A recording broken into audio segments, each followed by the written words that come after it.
Hi, I'm Laura Hahn Segundo Collins, And I'm Joy Han Silva Melora. and welcome to Hanacity.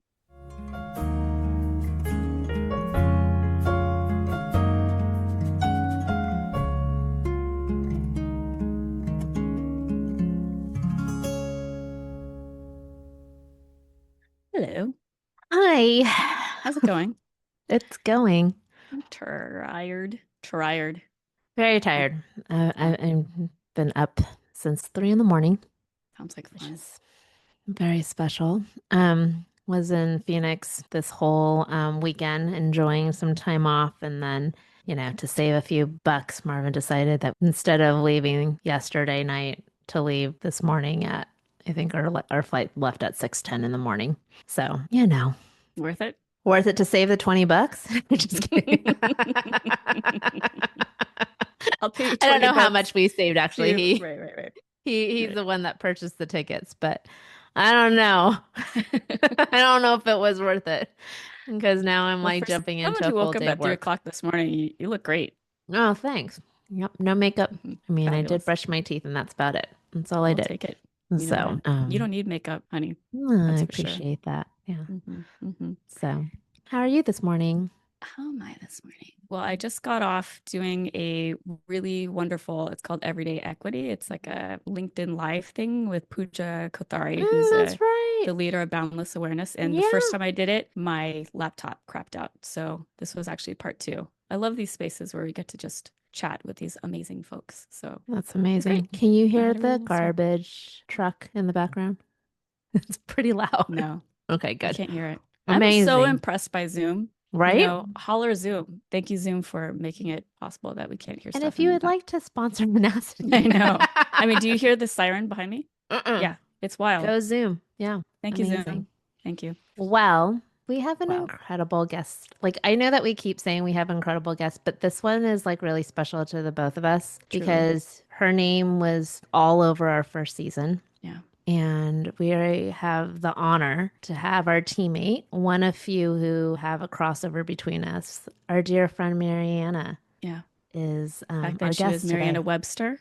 Today she's Hmm. Marianna Williamson. And she's a rock star, and we're so honored, but also really proud that she's on our show. Do you want to read her bio? Absolutely. Our guest today is Marianna Williamson, a former elite gymnast, mom, nonprofit leader, and passionate advocate for athlete mental health. Marianna's gymnastics career began in Joplin, Missouri, and led her to the U.S. national team, where she competed internationally at events like the Goodwill Games and the Pacific Alliance Games. But her path took a sharp turn after career-ending injuries cut short her Division I scholarship and left her navigating identity loss and depression at a time when mental health support for athletes was almost non-existent. That experience sparked her lifelong mission to make sure athletes, coaches, and families have the tools and support they need to navigate life beyond sport. With over 20 years in the nonprofit world, including work with St. Jude, the Boys and Girls Club, and the University of Memphis, Marianna continues to lead with heart and purpose.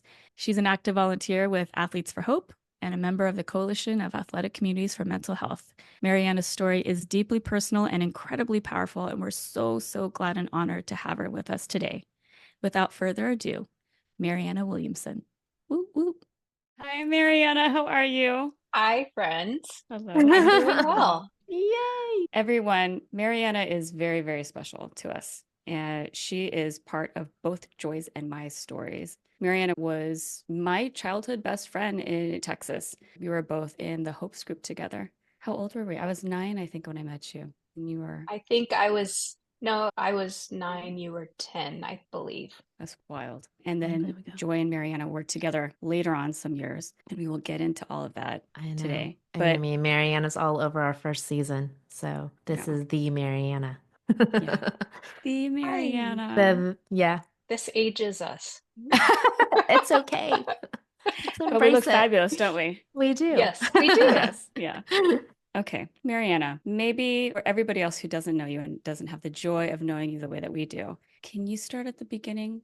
Sure. When I start out at the beginning, telling the layperson who's not in the competitive gymnastics world, they often gasp when I tell them I moved away at the age of 8 years old, or I began my competitive journey that young, because as a parent now, it sounds absolutely bonkers. It wasn't a thought out thing where my parents decided, oh, we're going to raise an Olympian or a champion. It started out as one thing really led to another. I'm from a smaller town in Missouri, and I started gymnastics because I was honestly a hyperactive kid, jumping on furniture, climbing trees, climbing street signs, jumping off monkey bars, swinging around. And I think it was almost my parents wanted to protect me from getting hurt. So they said, let's channel this energy to something positive. So I started off in the YMCA and then a small gym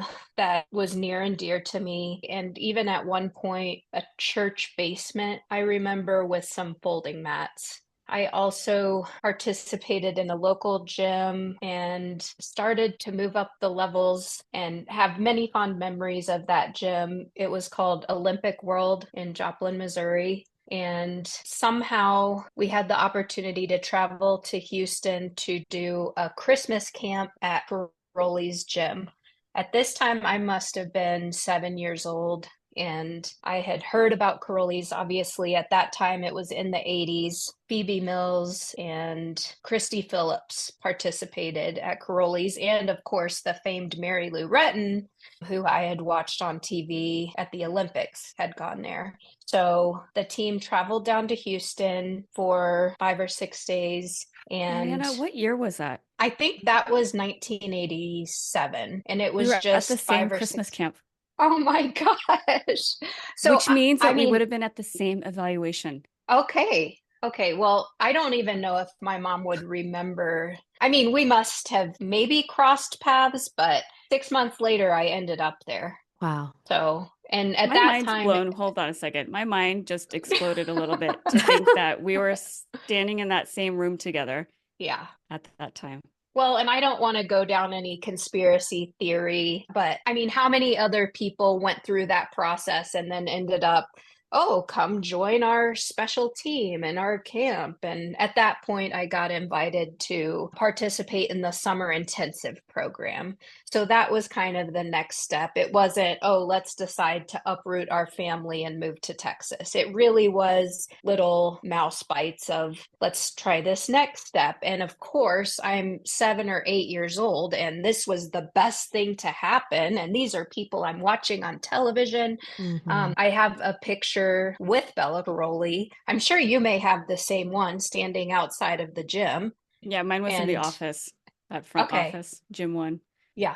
Mm-hmm. Mine's outside of gym 3. So yes, this is like all my hopes and dreams are coming true at the age of 7 or 8 years old. And so at that time, it was like, telling my friends and neighbors and family, oh, I have this amazing opportunity and it's just for the summer. So I think we stayed in a hotel, maybe the same one you did, Lexington Hotel Oh, we Suites. stayed with another family. Okay. Nosing. I feel like we're never going to get through this interview if we keep comparing notes. Well, it's just like, oh my God, it's in I some know. ways, I gotta say, it's like it fills in holes. Yeah, Yes. we said this when we were talking about this last year. Like every time we keep talking, it keeps filling in a hole that has Yes. decades and decades been empty. So Yeah. this is amazing. Yeah. Anyway, continue. So then it was the summer between second and third grade. I went down to this summer intensive program and got evaluated, apparently passed the evaluation. And it was at that time I got invited to join the Hopes team. And so that was kind of the one thing leading to another. And it was like, well, let's try this out for 6 months. And this is where the crazy started. But in my life, it was like, oh my gosh, this is an amazing opportunity. My hopes and dreams are being fulfilled, because it was, you're invited to join the Hopes team. And the Hopes team is made up of all other kids just like me. So like you, you were coming from California, I was coming from Missouri. I remember there was a girl from Tennessee, coming from everywhere. I think there were very few from Texas, but mostly from other parts of the country. Some kids were boarding or living with other families just alone by themselves at that age. I was lucky, I'm quote unquote lucky. My dad had a business in Missouri. He had a trucking business and wasn't able to just pick up and leave.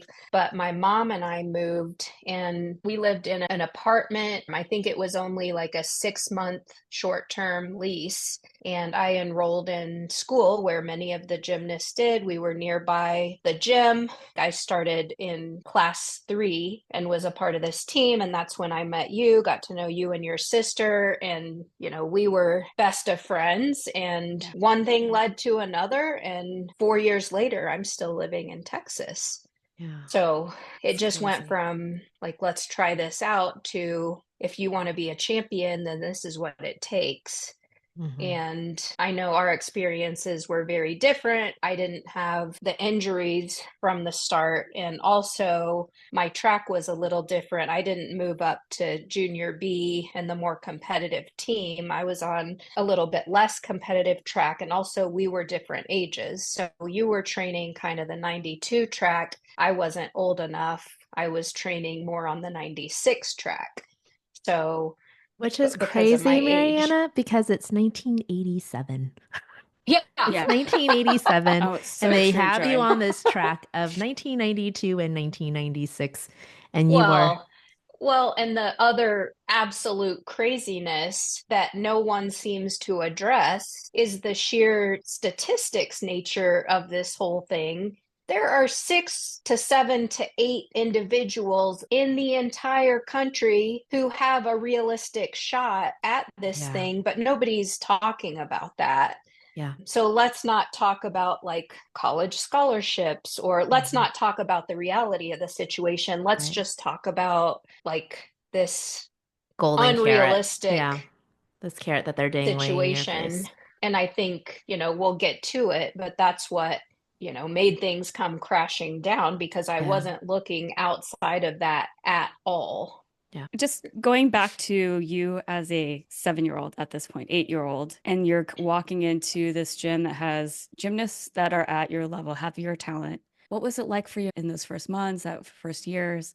At first, I mean, I feel more safety and security comparing you and I and kind of our journey. I had a lot of fun because I was surrounded by other kids doing the same thing. The listeners don't know this about me, but I'm a jokester, and I think this was maybe a coping mechanism, but I make fun and laughter out of hard situations, like in uncomfortable situations, even funerals or when you're supposed to be quiet. I cannot help myself and I just burst out. It is a coping mechanism. And so in uncomfortable and high stress situations, I tend to make lighter. And so that's kind of how I dealt with it. So honestly, these teammates became my friends. And even though it was pressure, it was also where I established a lot of friendships. And I mean, I was joking around and not paying attention. I was not in,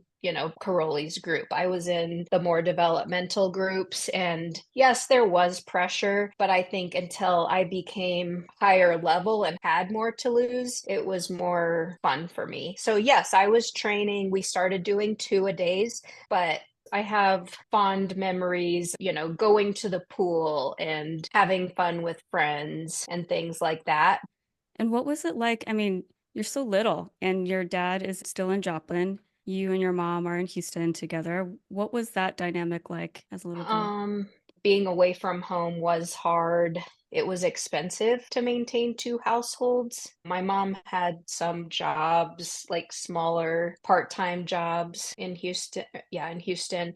My dad was working hard in Missouri. And again, at 8, 9, 10 years old, I didn't feel that level of financial pressure that they're making these huge sacrifices, really. So I still was that kind of boisterous, happy kid.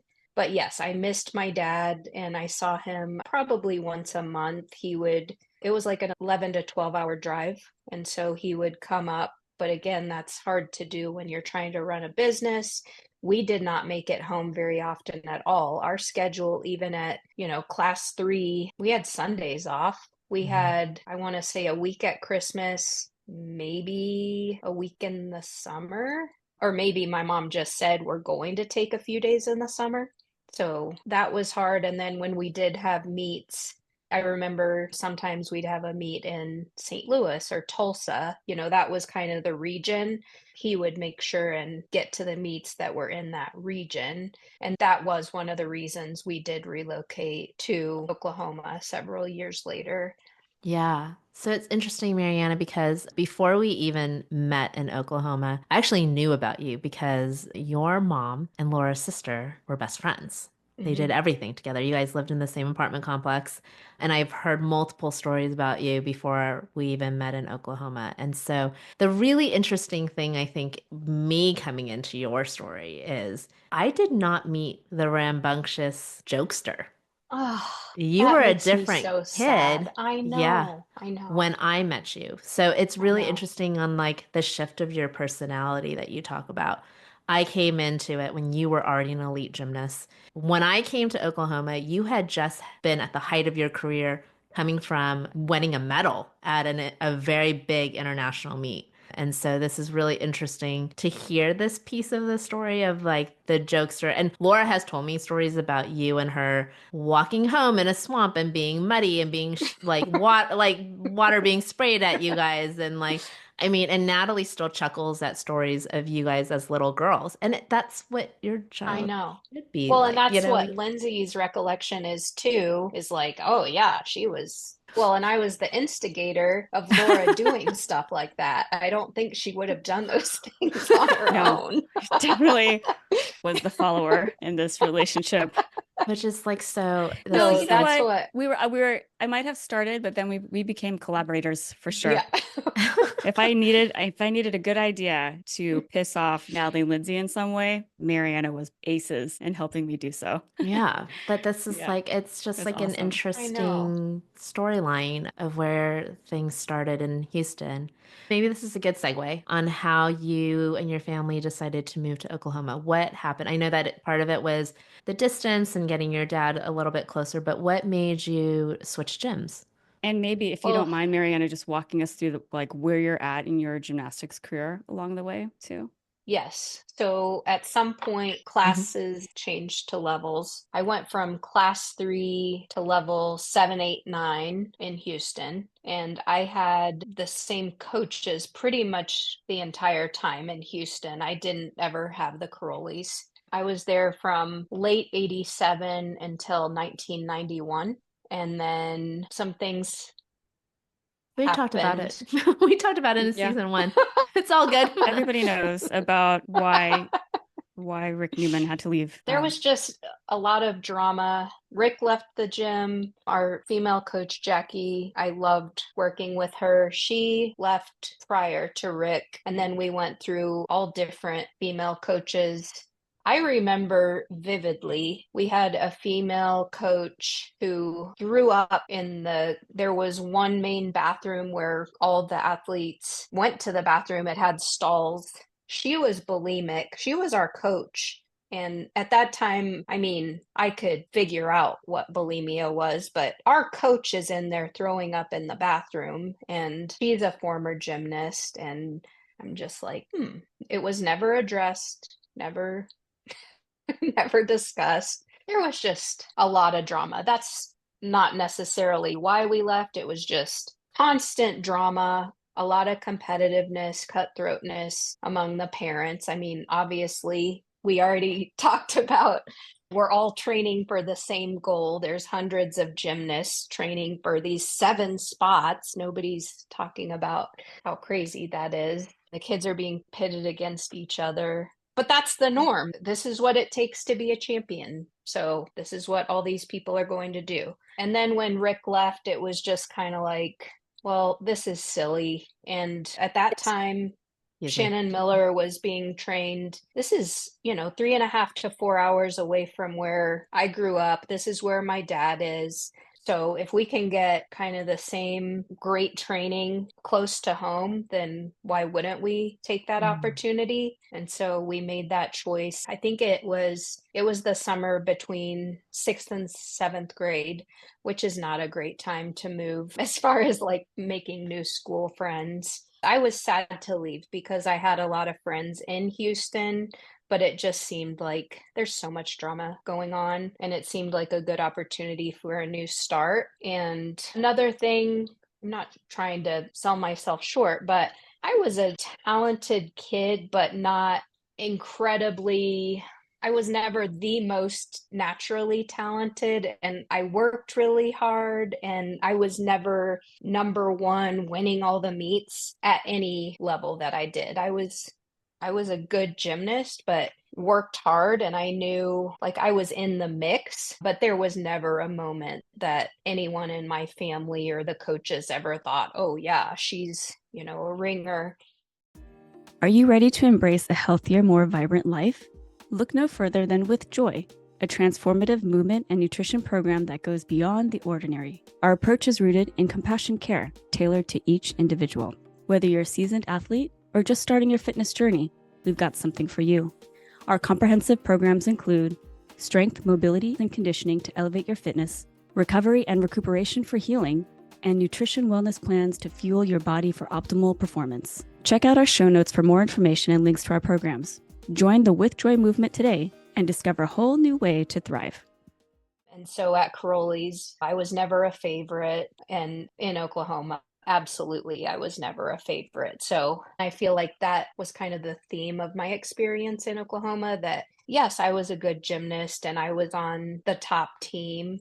I was in Shannon's team and I trained with her for 4 years, but I never felt like a favorite. I always had to prove my spot. I think one of my proudest moments there was when I got hardest worker in the, we had annual awards and got a plaque. So it was always kind of uphill. And when you were asking earlier about my time in Houston, like, did you feel pressure? I feel like my memories of Houston were more, I had more fun. I enjoyed time with my friends. Yes, I worked hard. We were training 35 plus hours a week. We weren't messing around, but it was fun. And I was getting better, kind of moving up the ranks, sharpening my skills. But the real pressure and hard stuff didn't happen until I got to kind of the higher levels. So I went from level 9 and then moved to the junior elite level when I got to Oklahoma. I went from 7th to 10th grade. I was there 4.5 years. And I also started to feel stuck. Like, okay, now I'm a little older. I recognize all these sacrifices have been made and I can't stop now. Like, now I've made it this far, I can't quit.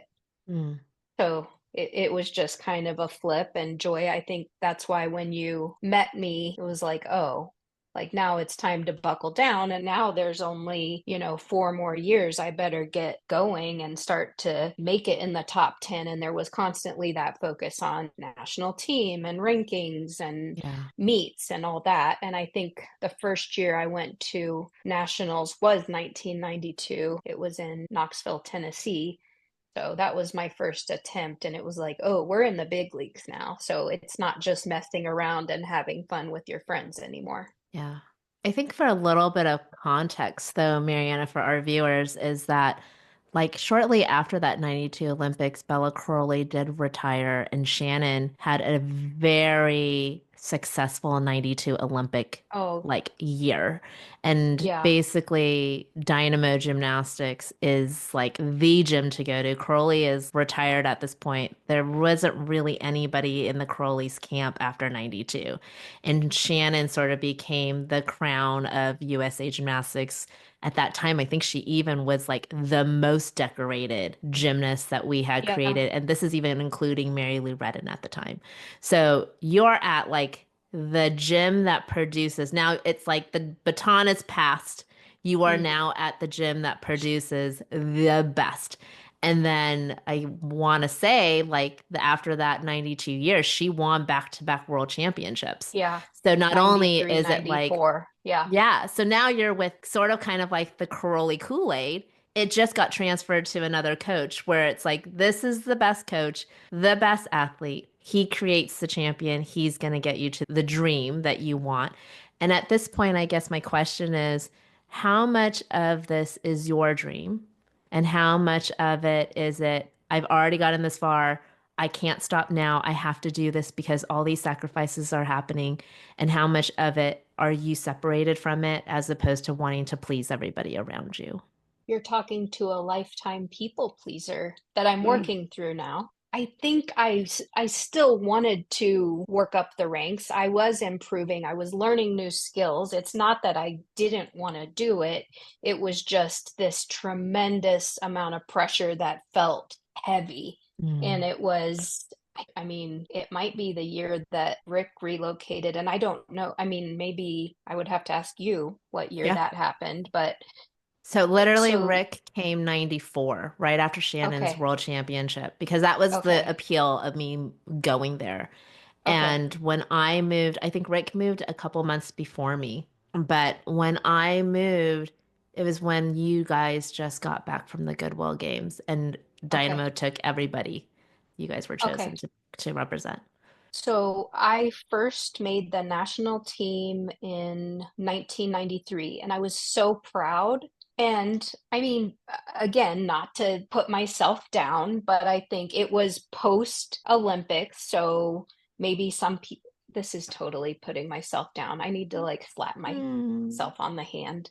Okay. I made the national team in There you go. 1993. I'm Hmm. proud of myself, and I qualified to go to some international competitions. That national team was really special. I even remember we got a binder and we got our jackets, and I have a picture of all the leotards. I was so proud. And Hmm. we got to go to these national team meetings, and they tell you how to talk to the media. And I think that's what I had worked for, and that's what I probably am most proud of. And I always knew, Shannon is, she's number one in the world. I'm proud to be training with her. But for whatever reason, there were things, and I remember it really stood out once Rick had arrived because he had a group underneath, and I would always get kicked out when I made mistakes, and I'd get kicked out into Rick's group. And then I started to develop like a complex. There was this thing, it was like three strikes, you're out. So if I missed, let's say, three Tkachevs, then I got kicked into Rick's group.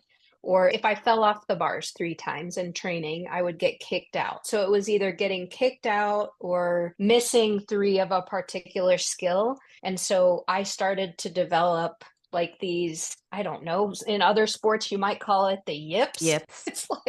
It's like a mental block, and I'm trying to increase my consistency of not falling or not doing things. And it's almost like if you tell somebody not to think of a purple elephant, what do you think they're going to think about? And so I started to just be so fearful, and it just became such like these mental blocks and fear of failure. And so, like, once I reached this pinnacle and this level that I wanted to be at, I was working so hard in my brain not to screw up and such fear of failure. So I'm just caught in this mental hell. So I think that's about the time that you got there, Joy, is like I'm just so screwed up and afraid of screwing up, afraid of failing. It's not like, oh my gosh, you just won a medal at it was the 1994 Goodwill Games, which happened every 2 years opposite the Olympics. I mean, the person who won the 92 Olympics was there. I was competing against people I idolized, and I medaled, and that should have been the most proud moment of my athletic career. And instead, I was in my head about what I screwed up on, and I was worried about the mistakes I made. And so even though I received a medal, I was in trouble about some mistake I made in the all around portion of the competition. And I have a journal from that competition and that trip. And I wrote down how I felt so alone. I didn't talk to the American I mean, my coaches or people for the day after I fell for the entire rest of the trip because I had screwed up and I just felt the weight of the world. So that's what most stands out for me is just feeling like I was a royal F up Mm. and I couldn't do anything right. Like, no matter what I did successfully, it was weighed down by something I screwed up. And then that stuck in my head. And it was just this fear-based coaching of like me not doing something right or letting down somebody or disappointing somebody. And then that kind of fell over into my parents. And it's not that they were not supportive, but it was just like, what do we need to get through this? And so the weight of the world was just so heavy that I didn't feel like I could get out. And, we went back to Missouri for fundraisers just to help from the community, from the Olympic world where I started, and community-wide fundraisers. So there was no way in hell I could quit if I'm, 2 years out from the Olympics. I'm on the national team. I couldn't explain to anybody, like, how could you just quit? And it was just like, if I tried to talk to my parents about it, it's like, oh, you'll get through it or talk through it. And so I just felt stuck and paralyzed, and it was just all on me. And then we haven't talked about weight. We haven't talked about depression. At school, I had no friends. I ate lunch in the nurse's office. Like, I moved in seventh grade. In Houston, I had some school friends, but mostly gym friends. So I was just in this space, and there's a lot I think I've blocked out just due to protecting myself. Oh my gosh, you literally just sparked a memory in my brain because I remember being at a school assembly and you were on the floor, and it was because you had just won your bronze at the Goodwill Games. I don't remember if it was the principal that was next to you, like you had to go and they did this assembly and announced your win. And I remember the principal asking, "Do you want to tell everybody what you did?" And you said no. And she had to be like, "She did this."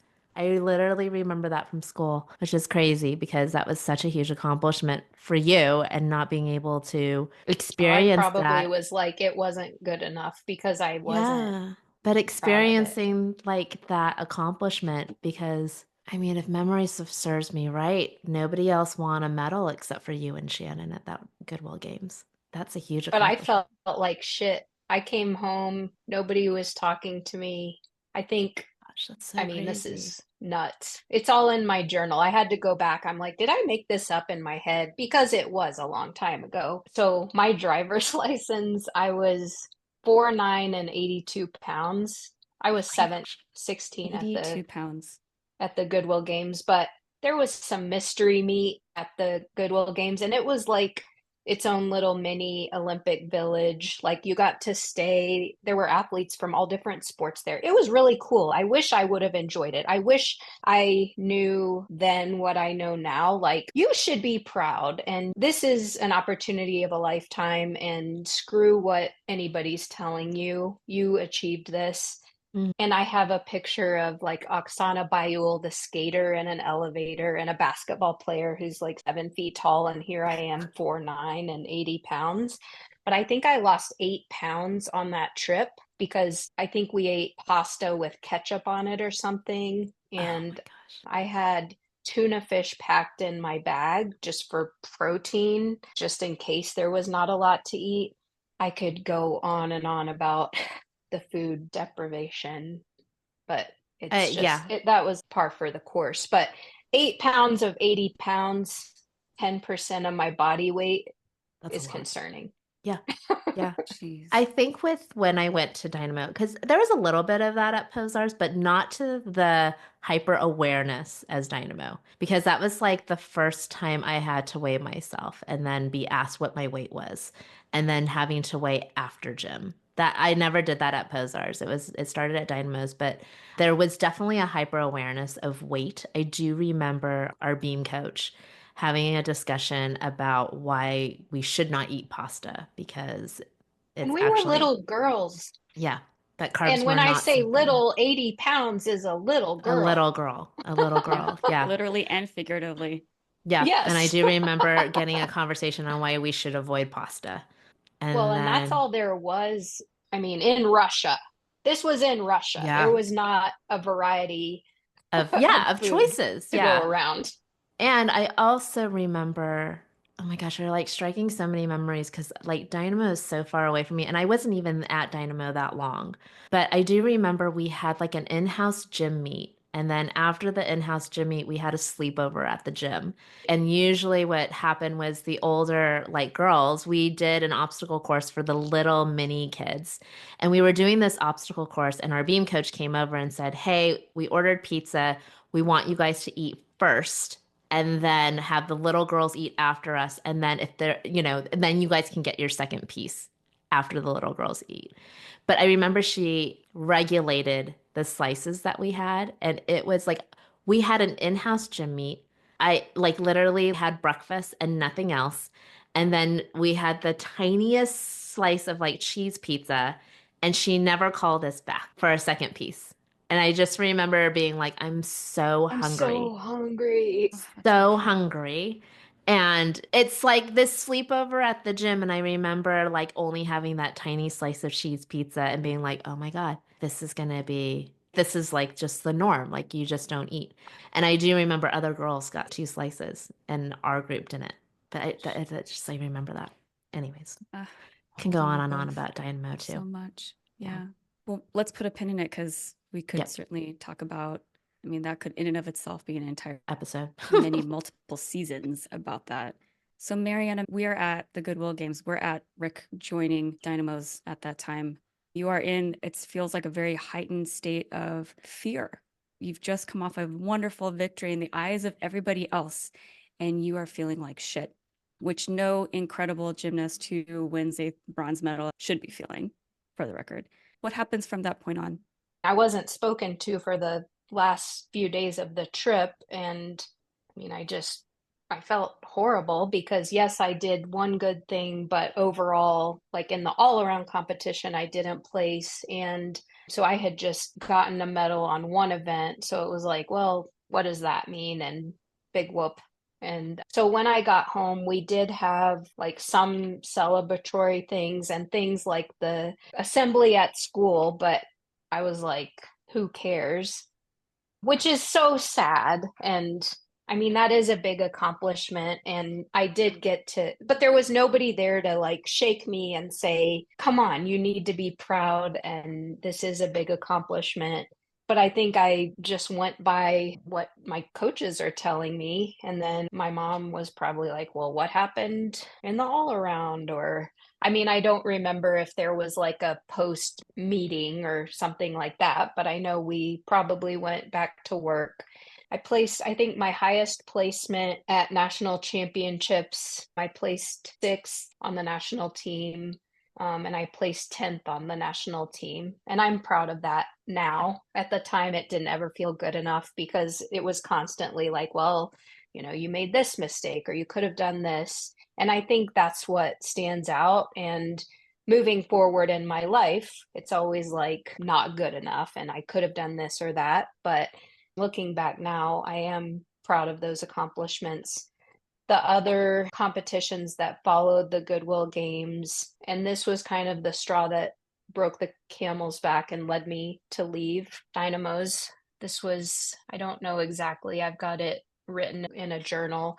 I am glad that my mom encouraged me to keep track of my international trips and travels because she was like, this is an amazing opportunity. You're getting to travel and represent your country.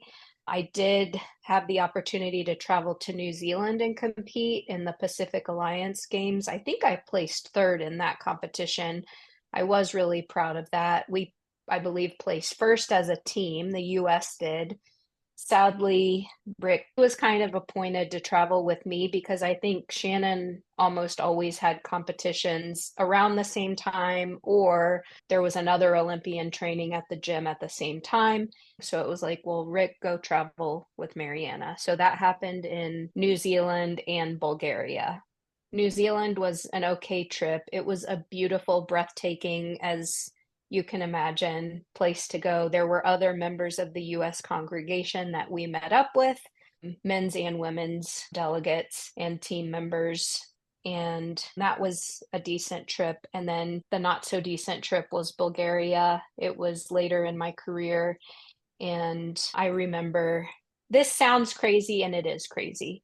I remember Rick and I left from Oklahoma, and we were meeting up with the rest of the US delegation in maybe Germany or somewhere. I was 16 years old. I was my 4'9", 80-pound self. So I probably looked, I don't know, 13.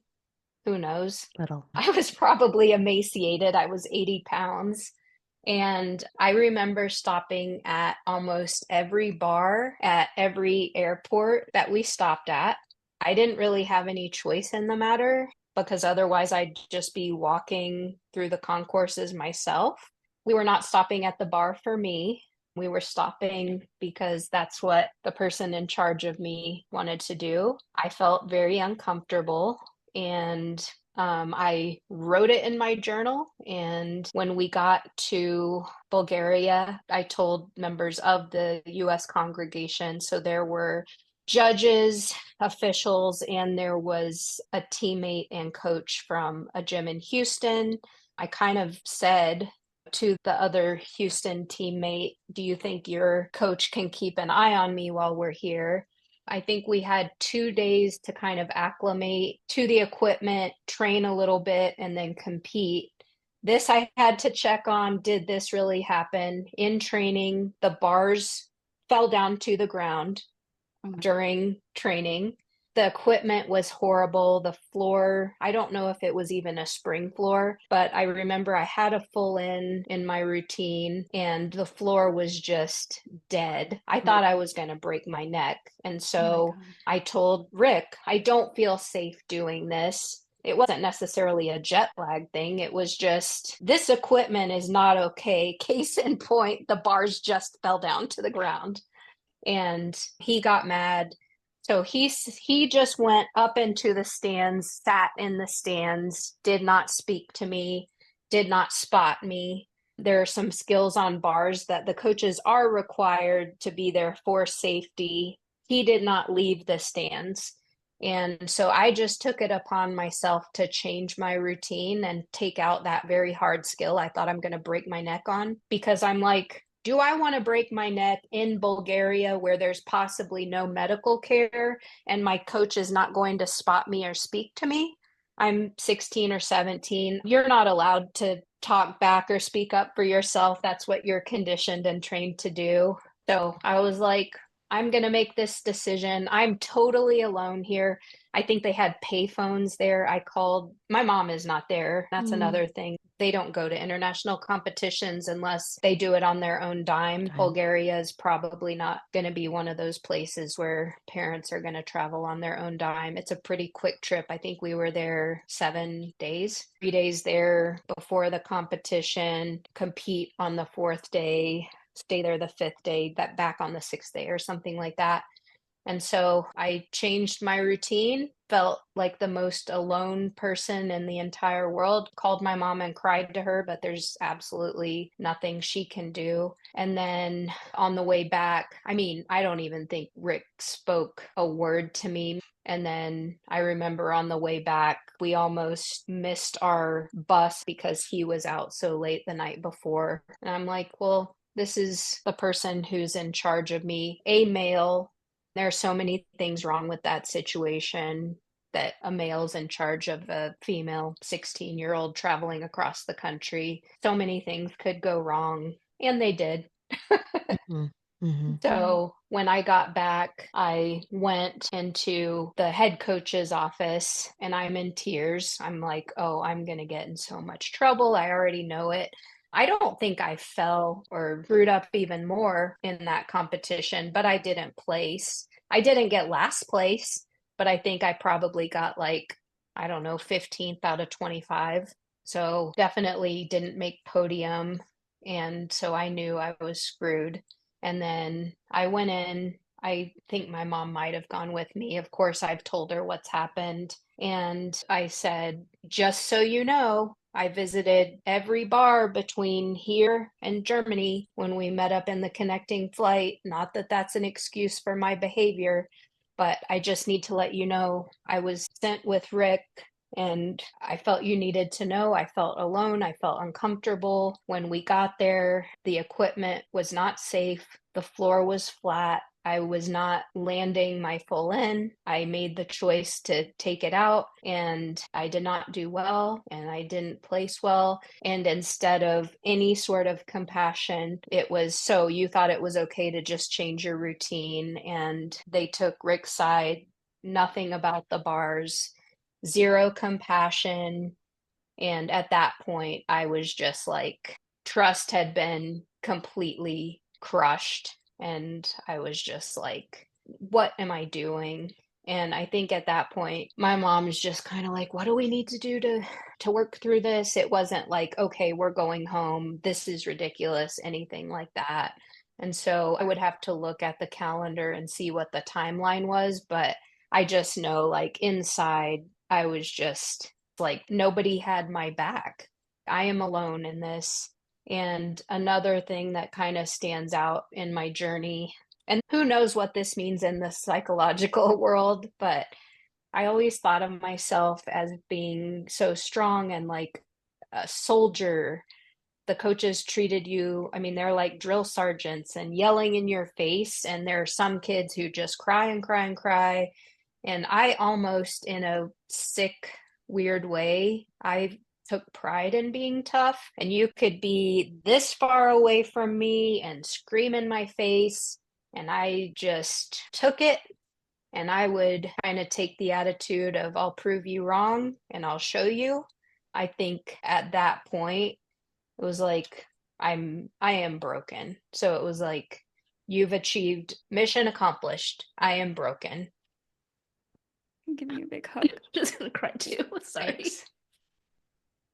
And so getting to that point, how was that conversation and saying, I'm done, I want to exit, all I of those think things? that conversation, I was shocked because Yeah, I thought for sure, like, this is not right. But it was just like, blatantly I held. was, I was shocked and I was just like, Yeah. no, this is the truth. And I did not have the foresight then of, now I'm an adult and Yeah.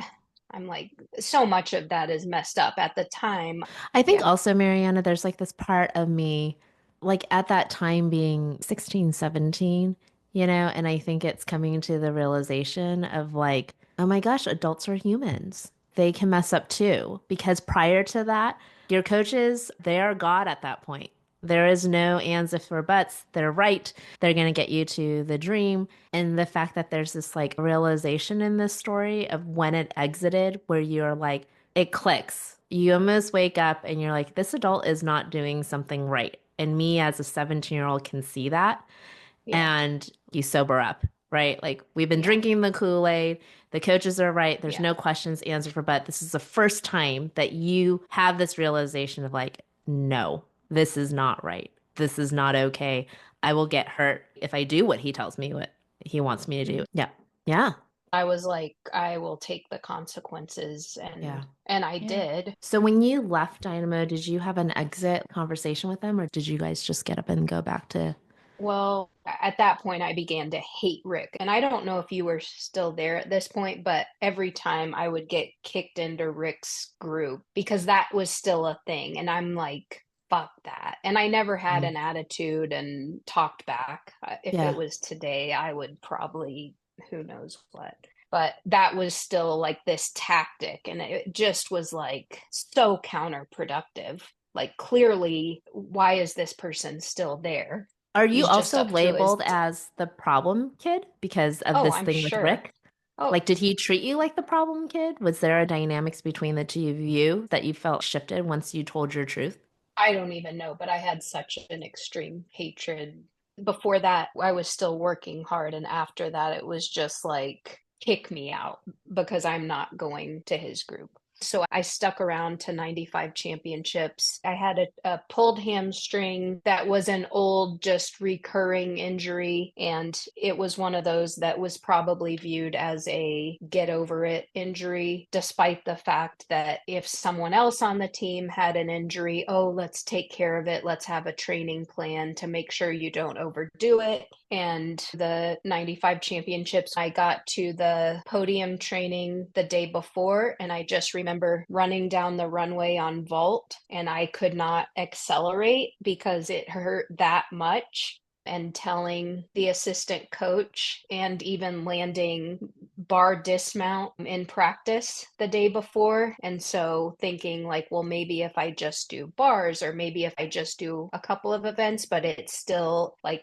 zing on the bars landing. So knowing like, oh, this is not okay. And being told with squeezing my arm, if you scratch this competition, you will never be anything again. This will be the end of your career. And that kind of ultimately came true. But just saying, this is the end of you and you will never be anything, and getting in my face. And that was kind of the part 2 of breaking me, and just saying, okay, I am done. No questions asked. You've achieved the part 2 of mentally breaking. And I thought I was tough, but you are tough. And it turns out I had pulled it so much that there was like a piece torn from my pelvis. So it was not just a simple hamstring pull, and it was not just me faking it and trying to get out of a meet. So what did you do? I think we took a little time, and it was kind of like, I can't speak for my parents, but at this point it was, well, we got to salvage something because we've made it this far and we can't give up now. And at that time, I did kind of I let my hamstring heal a little bit, and went to Hills for the last kind of that year and a half countdown.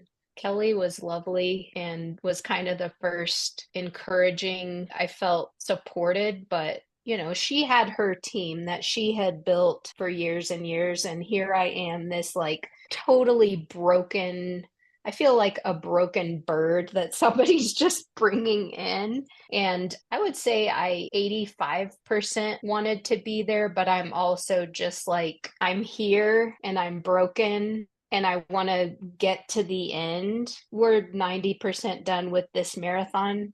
I'm a junior in high school. I actually start working out again, and it was fun. And I learned a couple new skills, which I thought I was beyond this point. I liked the girls there. So I started to feel a little hopeful. And then I had this pain in my knee. I had surgery on my knee in December of 95, which was really not part of the plan. That was a little discouraging. I got back and going 100%, I would say by February. And then in March of 96, I was doing a drill and my hand peeled off the bar, and I fell on my shoulder and separated my shoulder and tore some ligaments. And that was that. It was like game over. I knew like it's done. And I felt like, what the F do I do now? Because now I'm in Maryland. Like I was staying with Kelly part of the time and staying with another gym family, but my mom was also there part of the time. Like everything was just done. And what am I going to do now? I would say 20% of me was relieved because it was over. Yeah.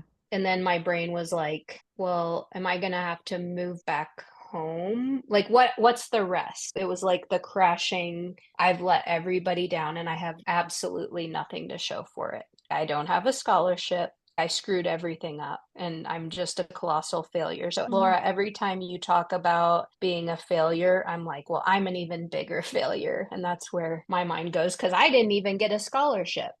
But some things did turn around and there were some hopeful things.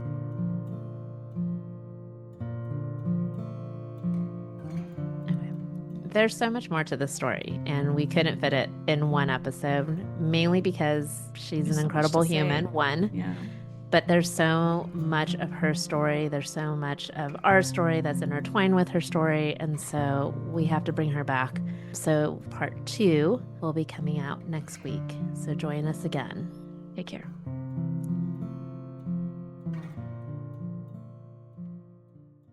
Thanks for tuning in. If you have any questions, please reach out to us on Instagram, Facebook, and TikTok. Share and follow us on Amazon, Spotify, and Apple. Help us out and leave a 5-star review. Thanks.